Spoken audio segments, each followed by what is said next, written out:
Pinagpalang araw po sa ating lahat. Ayan, kumusta ang bawat isa? Nais ko po na ibahagi ang salita ng Panginoon upang patuloy tayong mapaalalahanan kung paano tayo makapamuhay sa mundong ito. Sabi ng kanyang salita sa Mateo 7 verse 13 and 14. Pumasok kayo sa makipot na pintuan sapagkat maluwang ang pintuan at malapad ang daang papunta sa kapahamakan. At ito ang dinaraanan ng marami.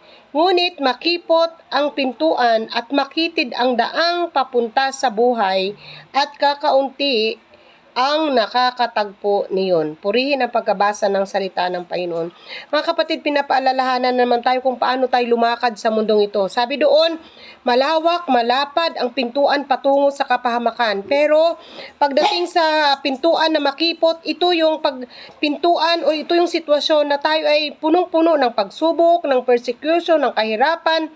Pero kapag ito'y ating napagtagumpayan, nagtiwala tayo sa Panginoon, sigurado patuloy tayo makakaranas ng tunay na kapayapaan at pagpapala. So, ang sabi ng salita ng Panginoon, pumasok kayo sa makipot na pintuan.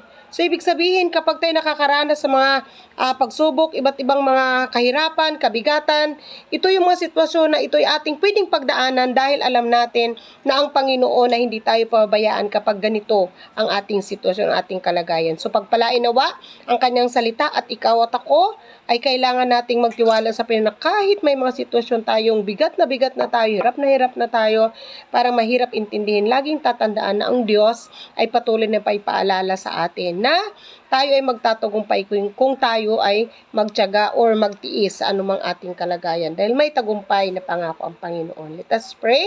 Panginoon, pagpalain mo ang iyong mga salita, pagpalain mo ang bawat mga tumanggap nito.